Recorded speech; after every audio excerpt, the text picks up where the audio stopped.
Meanwhile, we're also getting more details on the Tupac Shakur murder investigation. ABC News is learning more about the target of this week's police search and what they took from his Detectives have home. determined that he's played a significant enough role to be charged with the murder. And all the other charges, and I guess there's a gang enhancement on it, which we'll find more about that. But all right, gather around because the Tupac shooting case is back in the spotlight and things are getting intense. Is especially for Diddy, a retired police officer named Chris Carroll, who was one of the first to respond to the 1996 incident, has spilled some new info about a prime suspect, Dwayne Keith D. Davis. This guy is under suspicion for the shooting that happened in Las Vegas on September 7. The 1996 Diddy is probably feeling quite nervous because this officer dropped some bombs during a recent interview. They talked about what Dwayne Keith D. Davis might have been involved in that day. So why is Diddy sweating bullets? Well, it seems like this revelation could shake things up big time. Stay tuned, folks, because this is going to be one explosive update. According to Carol, Keith D has been openly talking about his role in the murder for a few years now. In fact, he boldly claimed, "I handed him the gun," referring to his nephew Orlando Anderson, who is believed to be the actual shooter. Car didn't stop. Here he also mentions swirling rumors suggesting that there could be evidence tying Keith D to the crime scene. Astonishingly, it's been over 27 years and word on the street is that Keith D may have even sold items related to that fateful night. This has raised eyebrows and left many wondering how someone could not only admit involvement in such a serious crime, but also try to profit from it.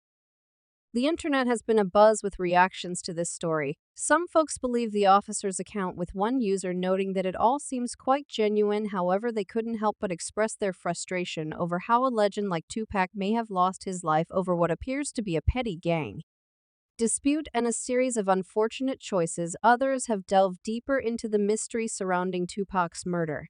They've suggested that it was too well orchestrated to be a random act of violence, even hinting at the involvement of an undercover FBI member posing as death row security during the events. Some believe that this goes beyond mere retaliation and might have been part of a larger conspiracy. But here's the kicker: some have questioned whether bringing Diddy to justice is even a possibility at this point. They argue that the case is ancient history.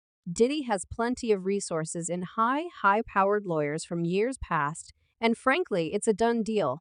Now the plot thickens as authorities recently uncovered bullets at Keith D's residence. These bullets have been sent for forensic examination to determine if they are linked to Tupac's death. Additionally, during a search warrant at Keith D's wife Paula Clemens' residence in Henderson, Nevada, Las Vegas police recovered several .40 caliber bullets. Keith D, once a member of the Southside Compton Crips and the uncle of Orlando Anderson, who's long been associated with Tupac's alleged killer, has not only admitted involvement in the rapper's 1996 murder, but has also pointed fingers at Diddy for getting him entangled in this mess. Now, the most interesting part of the story is that Chris Carroll isn't the first detective to piece together the puzzle of Tupac's murder. Back in 2006, Biggie Small's mother, Vetta Wallace, decided to reopen her son's murder case. She filed a massive $500 million lawsuit against the LAPD alleging a cover-up of her son's death. This legal maneuver reignited the investigation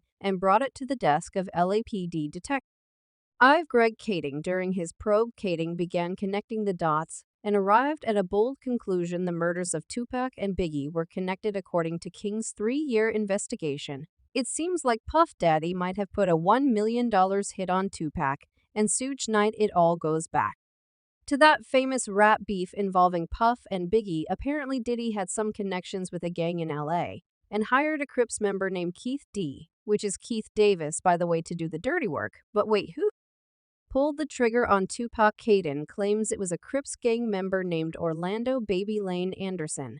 Originally, the plan was for Keith D to do it, but they messed up and ended up targeting the wrong side of Tupac's car. So Keith D's nephew Orlando "Baby Lane" Anderson took the shot, which tragically took Tupac's life and injured Suge Knight. Crazy right now. Here's where it gets even more interesting. There were some rumors about Biggie's then wife Faith Evans being in on Diddy's plot to get rid of Tupac.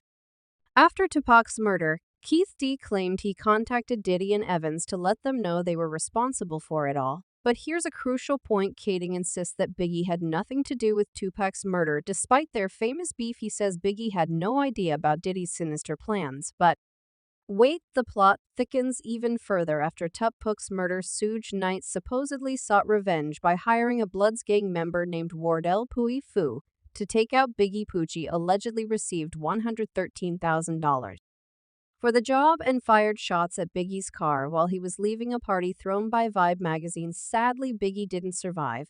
But here's the kicker: the LAPD eventually dropped the investigation.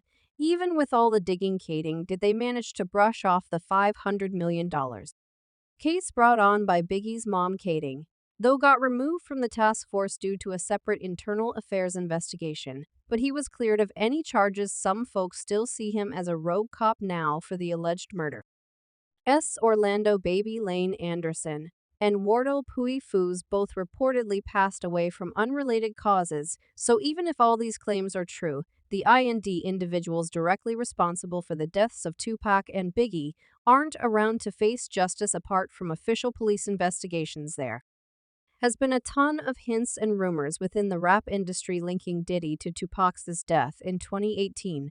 The rap world was stirred when Eminem released his diss track Killshot, while aimed at Machine Gun Kelly. It all so took a direct shot at Diddy, suggesting his potential involvement in Tupac Shakur's infamous murder.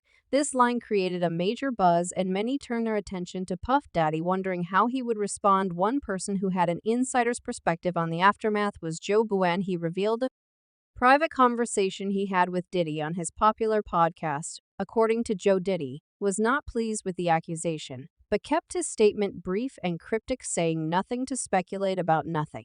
To talk about Puff said it's in his hands, and he said I can say it, and that's the end of that. He wanted to handle the matter privately and avoid escalating the situation further. For Joe, this was more than just a rap feud. He viewed the accusation against Diddy as a serious matter that transcended the world of music. He wanted no part in the beef and considered it too risky to get involved. We don't even entertain nonsense, my brother, so we not even going to even go there, with all due respect. But fast forward to 2019 and things got messier for Diddy when an alleged ex-girlfriend named Gina Hunn, who also goes by Virginia Fed, made shocking accusations against the bad boy rapper. Gina claimed that their relationship was marred by physical, emotional, and mental damage. She alleged that Diddy constantly compared her to Cassie, his long-term girlfriend, and belittled her, making her feel inferior. Gina recounted a disturbing incident where Diddy allegedly hurt her, even in front of rapper King Law.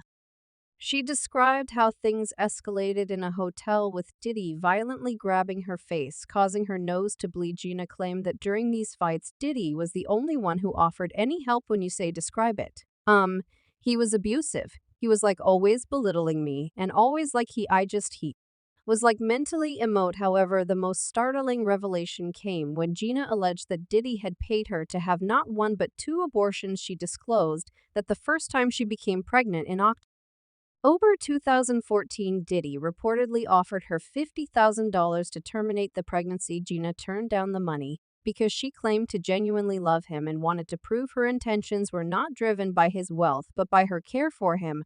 According to Gina, her relationship with Diddy spanned 5 years, overlapping his high-profile romance with Cassie. He you're going to get an abortion, right? And then I was like, I don't know yet. And throughout the interview, Gina made several other accusations against Diddy, including claims that he is currently dating Steve Harvey's stepdaughter, Lori Harvey. She even alleged another physical altercation where Diddy allegedly stomped on her stomach.